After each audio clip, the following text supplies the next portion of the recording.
target audience, kita identify, memahami profil mereka, lanskap kompetitor gimana mereka melakukan campaign digital marketing dan juga membuat konten. Nah, sekarang ini kita pastiin nih semua informasi tentang halaman fanpage kita tuh udah terisi. Dan juga kita bisa melihat gimana sih cara pengisiannya itu melalui apa halaman kompetitor. Nah, kompetitor tuh ngapain tuh? Tuh, oke. Nah, Facebook checklist build stage. Stage-nya pertama adalah ada 4, ada Facebook URL-nya kita harus tahu, terus cover foto yang untuk khusus di fanpage ya, terus profile image-nya, terus buat about section, terus kita bikin kalender posting frekuensi juga. Yang bagus itu minimal itu seminggu 3 kali. Nah, bagus lagi kalau misalkan 2 hari sekali, tapi harus continue dan juga persistence. Terus bikin tipe postnya apakah image atau image carousel atau bentuknya mau video pendek atau misalkan video yang agak panjang yang nanti akan nge-link jam ke YouTube atau seperti apa. Terus ada persona profile, terus ada web page nanti yang bisa ada yang mau lihat lebih lanjut bisa ke web page. Nah, selain untuk mengetahui informasi halaman kompetitor, nah kita juga perlu tahu nih iklan apa yang dipasang oleh kompetitor. Nah, Facebook itu punya tools yang namanya Ad Library. Nah, Ad Library ini kita jadi tahu nih iklan yang lagi berjalan di semua fanpage itu apa aja. Cukup nih kita ketik halaman fanpage-nya apa atau akun Instagram kompetitornya apa, kita bisa lihat.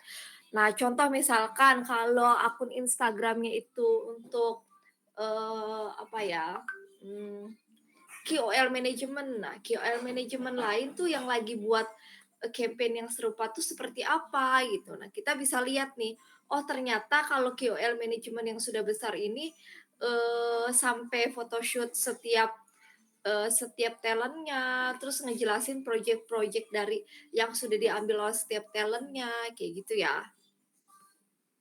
Nah, contoh Ad Library itu seperti ini. Nah, kita bisa tahu, oh ternyata kayak gini bentukannya, oh ternyata captionnya seperti ini, kayak gitu. Nah, kita itu bisa melihat perbandingannya, apa yang dibuat oleh kompetitor. Nah, kan sebenarnya kalau dalam ilmu marketing itu ada 3 aspek yang harus kita lihat. Ada kita amati, kita melakukan pengamatan apa yang dilakukan oleh kompetitor, lalu tiru tapi nggak plek-plek ya, maksudnya dengan modifikasi sesuai dengan apa? Sesuai dengan brand positioning kita.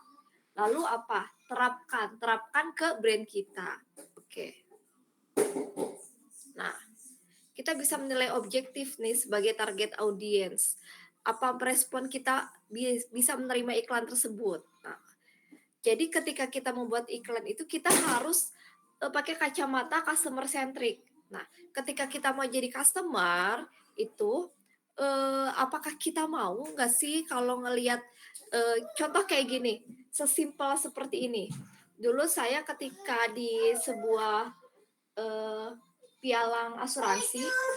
Nah, pialang asuransi itu kan biasanya untuk corporate ya. Itu saya bekerja untuk jadi pialang asuransi tapi untuk personal. Nah, waktu eh, waktu itu saya pernah ingat itu membuat campaign untuk sosmed, untuk Facebook dan juga Instagram itu nawarin asuransi mobil, tapi image-nya itu keluarga tapi fotonya bule.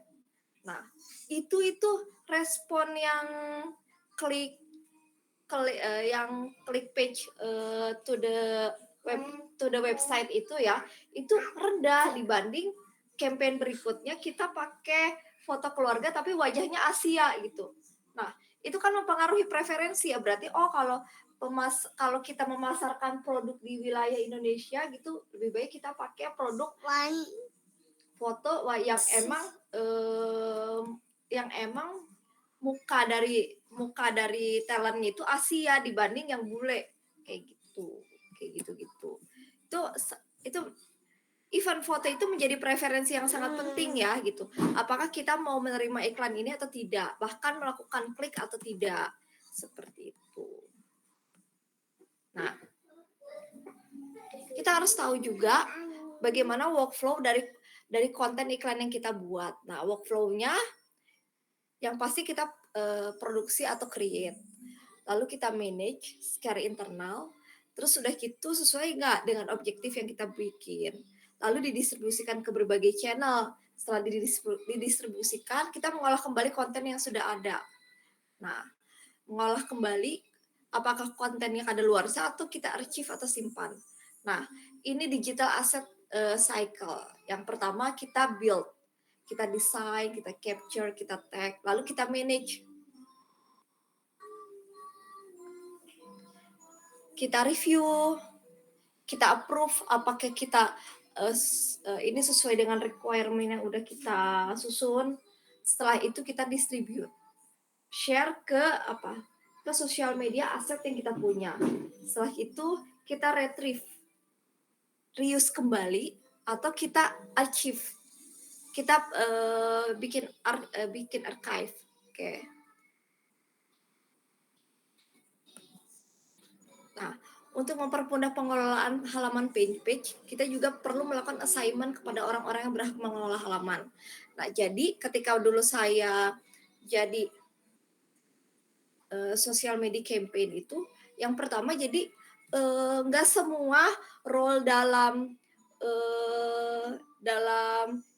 campaign digital marketing itu dilakukan oleh satu orang, tapi perlu dilakukan oleh layer atau lapis orang. Nah, kalau dalam sebutan di bank itu kita harus menerapkan 4 eyes principle. Minimal 4 eyes principle. 4 eyes principle itu berarti apa? Ada yang membuat, ada yang mengapprove. 4 eyes harus 2 orang, nggak boleh 1 orang, karena kalau 1 orang itu akan minim yang namanya error. Nah, kalau di bank bahkan lebih dari 4 eyes principle. Jadi kalau misalkan ketika transaksi transfer aja ya, itu ada 6 orang yang melakukan sebuah transaksi itu.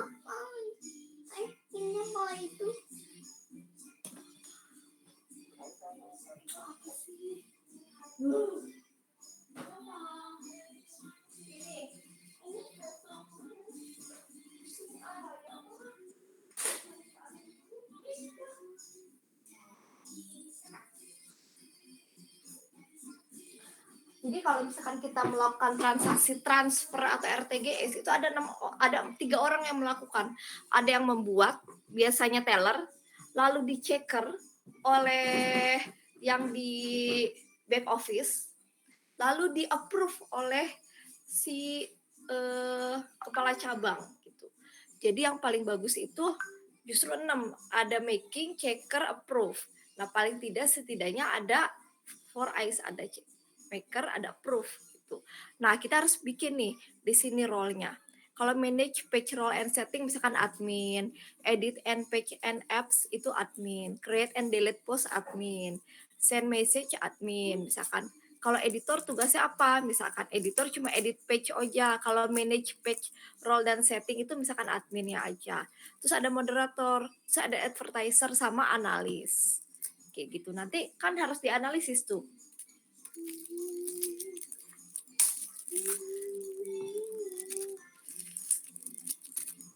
Harus dianalisis tuh.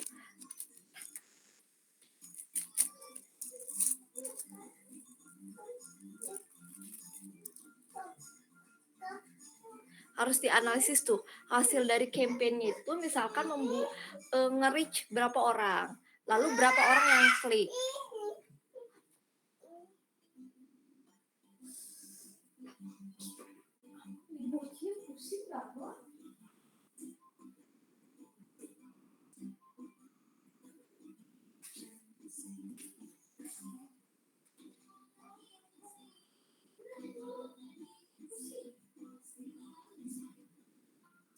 Lalu setelah itu, setelah reach, setelah impression, yang lihat impression itu cuma lihat aja. Kalau misalkan reach itu berapa orang yang menjangkau berapa orang tuh yang menerima itu. Terus impression, reach, klik, lalu dari klik itu berapa yang, eee, langsung ke sales gitu. Jadi paling bagus itu yang sangat bagus itu campaign ketika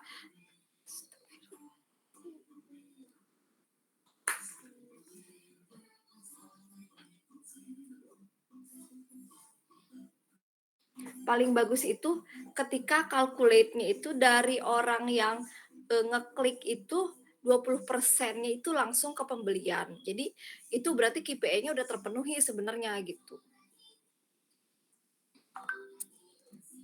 Oke. Nah, setiap orang diberikan akses yang sesuai dengan role-nya agar tidak mengganggu operasional harian halaman, juga tidak perlu berbagi password. Jadi nggak boleh berbagi password. Setiap role yang punya hak berbeda sehingga halaman juga menjadi lebih aman. Itu. Nah, konten aset. Nah, saat kita membuat konten, ada banyak variasi konten yang bisa dikreasikan. Nah, ada dari cuplikan blog, infografik, webinar dalam bentuk Facebook Live, video, atau bahkan slide presentasi. Ada beberapa channel yang memfasilitasi jenis konten tertentu, sehingga kita eh, dapat membuat beberapa konten yang itu aja, tapi dalam beberapa ke dalam beberapa sosial media aset gitu. Misalkan blog, cuplikan blog ini bisa masuk di Facebook, di LinkedIn, terus juga di Twitter. Nah, misalkan kalau infografis bisa masuk di blog, sosial media Facebook, Twitter, bahkan Instagram juga. Webinar bisa masuk ke blog juga, bisa masuk ke Facebook. Instagram, LinkedIn juga bahkan, terus bisa masuk ke Twitter juga, video, slide share, dan juga email. Kalau email itu biasanya email direct marketing. Nah, kalau email direct marketing itu biasanya bisa dicantumkan tuh nanti Facebook yang tertera, sosial media dan juga email dan juga blog yang bisa dibaca oleh konsumen itu seperti apa. Nah, biasanya bentuknya biasanya kita pakai platform itu Mailchimp. Jadi kalau di Mailchimp itu bisa tuh bentuk-bentuknya itu sesuai dengan yang kita butuhkan. Contohnya misalkan, wait ya. Contohnya adalah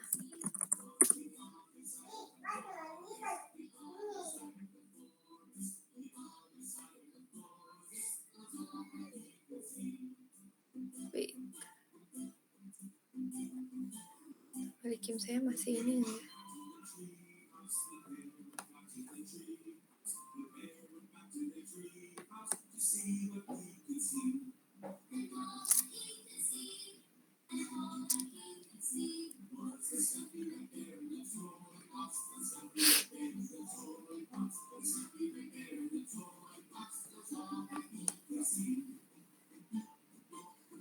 Oh, ini iklan, wait.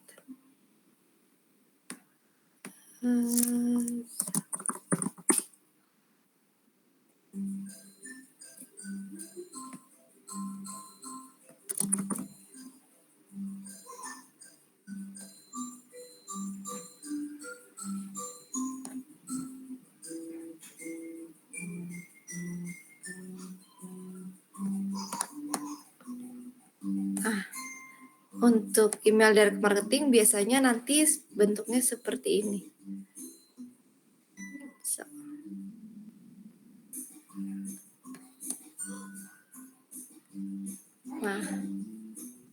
Nah, ini email direct marketing. Nah, email direct marketing nanti biasanya seperti ini.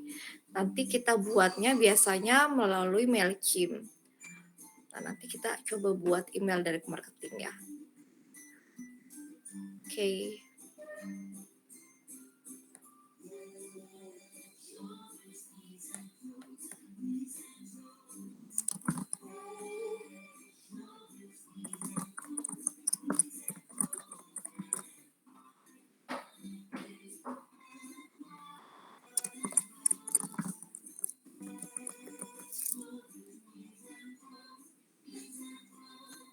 Oke, nanti kita coba buat the next tugas kita akan coba buat email direct marketing. Oke, sebenarnya saya lupa lagi password. Wait.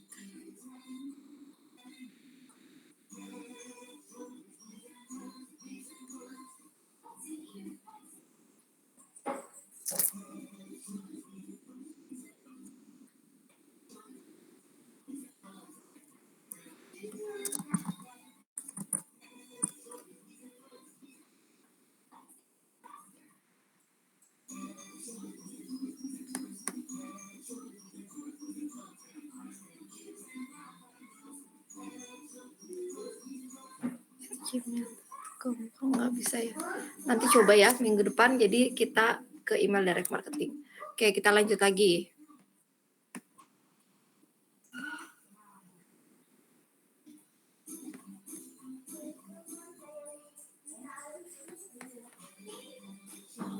Nah, content repurchase. Nah, ini salah satu contoh kita bisa melakukan content mapping. Nah, kita itu harus punya juga content mapping. Kira-kira apa sih yang kita perlukan sih dalam melakukan digital marketing? Nah, apa saja yang akan kita posting dalam periode 1 bulan dan list. Nah, contohnya gini nih, misalkan podcast, oke. Nah, kita itu video. Nah, video itu apa yang diperlukan? Ada testimonial, misalkan ada stories, terus ada education, kita memberikan kalau testimonial kan apa, tanggapan dari customer, terus ada education, kita mengedukasi nih, terhadap customer, produk kita itu manfaatnya apa, terus juga ada stories penggunaan penggunaan dari produk kita seperti apa, terus ada promotion misalkan, kita taruh diskon atau segala macam. Nah, misalkan terus image. Nah, image itu perlu apa, misalkan image itu ada tips, ada quotes, terus juga misalkan harus eye catching, bentuk image-nya infografik. Nah, kita harus bikin, eee, konten mapping seperti ini. Oke. Nah, untuk format konten menurut hasil riset, untuk mendapatkan engagement terbanyak adalah video. Nah, posting video mendapatkan engagement lebih tinggi 50%, 59% dibandingkan jenis lainnya, bahkan lebih tinggi 73% dibanding foto saja. Jadi memang apalagi orang Indonesia itu cenderung malas untuk baca caption panjang-panjang. Nah, orang itu, apalagi kalau misalkan kita itu memasarkan produk kita kepada masyarakat yang literasinya lebih rendah, itu biasanya tidak cukup untuk foto saja, atau tidak cukup untuk tulisan saja. Karena apa? Karena yang memiliki literasi lebih rendah akan cenderung malas untuk membaca. Nah, lebih mudah apa? Melalui video, gitu. Nah, tapi kalau misalkan kita membuat, video itu nggak mudah, nah kita bisa mengolah video kiriman audiens dengan format user generated content. Nah, kayak misalkan contoh di Instagramnya Apple, kita buka Instagramnya Apple ya. Wait.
Bentar ya.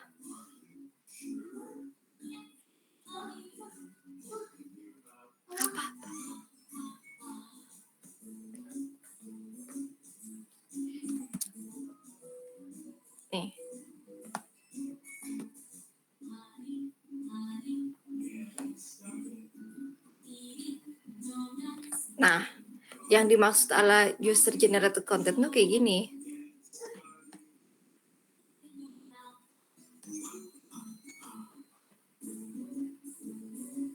Cancel.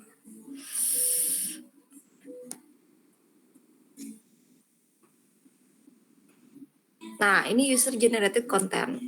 Jadi dia biasanya akan repost dan juga akan tag kira-kira foto ini dari siapa, dan justru itu akan lebih banyak engagement-nya dibanding hasil produksi foto kita sendiri, seperti itu.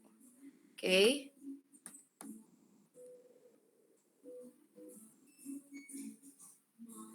Nah, balik lagi.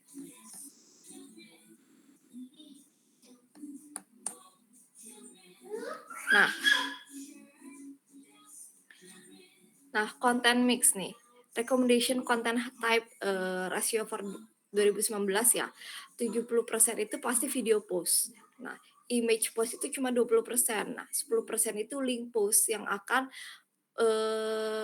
generate langsung ke website atau e-commerce. Nah, seperti itu. Terus constant posting promotion could cause your follower to flee. Jadi kalau misalkan kita posting promotion terlalu sering, maka apa? Maka mereka akan justru meninggalkan kita gitu. Nah, dalam membuat caption juga tidak disarankan untuk menggunakan kalimat yang terlalu panjang. Nah, posting paling panjang itu 0 sampai 50 untuk 0 sampai 50 karakter untuk mendapatkan respon tertinggi dibandingkan caption yang panjang. Ingat ya, apalagi untuk produk-produk yang FMCG, fast moving goods product seperti susu UHT maksudnya. Terus kayak sabun mandi. Nah, itu kan FMCG ya. Apalagi FMCG yang untuk masyarakat kelas bawah menengah. Nah, itu lebih baik apa? Lebih baik untuk menggunakan caption yang pendek tetapi menggunakan infografis untuk image-nya, atau infografis sederhana ya, atau video seperti itu. Nah, sementara untuk video durasi yang disarankannya itu 3 sampai 4 menit agar tidak terlalu cepat dan tidak pula terlalu lama. Untuk Reels maksimal 59 detik ya untuk video yang agak panjangnya. Gitu. Ini untuk di Facebook ya. Nah, konten berupa video, foto atau iklan juga harus didistribusikan lebih luas menggunakan Facebook Ads. Nah, tahapan amplifikasi konten, menentukan objektif dari iklan yang kita jalankan, memilih audiens, menentukan placement, budget, menentukan format iklan, dan mengelola iklan yang sudah kita pasang itu biasanya pakai Facebook Ads Manager. Nah, Facebook Ads Manager itu itu tidak hanya berguna untuk iklan di Facebook aja, tapi kamu juga bisa pasang iklan yang sama yang kamu pasangkan di Facebook di Instagram. Nah, gitu. Nah, kita bisa tuh select audiensnya sesuai dengan apa? Sesuai dengan yang kita inginkan. Budgetnya juga kita bisa sesuaikan. Misalkan kita mau budgetnya 10.000 per hari, itu bisa.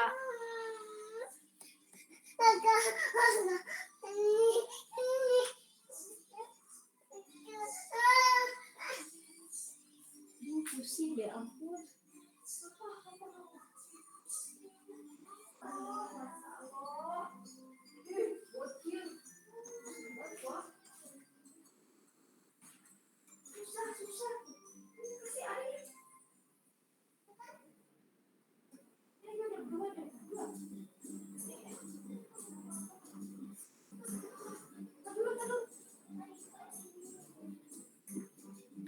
Nah, nggak kita lupa juga setelah menjalankan campaign, kita juga perlu mengukur progres dan performance dari akun kita. Jadi misalkan kita itu bisa lihat di Facebook Insight ataupun di Facebook Ad Manager, kita bisa lihat nih, misalkan dari mulai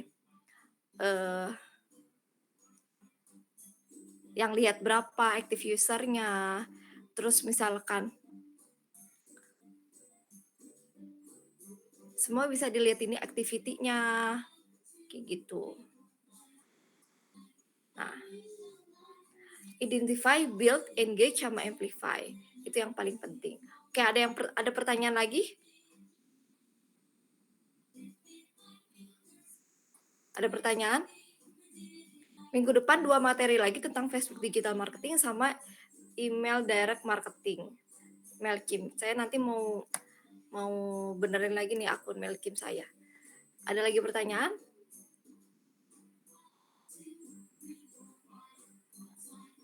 Kalau tidak ada, saya cukupkan sekian. Wassalamualaikum warahmatullahi wabarakatuh. Waalaikumsalam warahmatullahi wabarakatuh.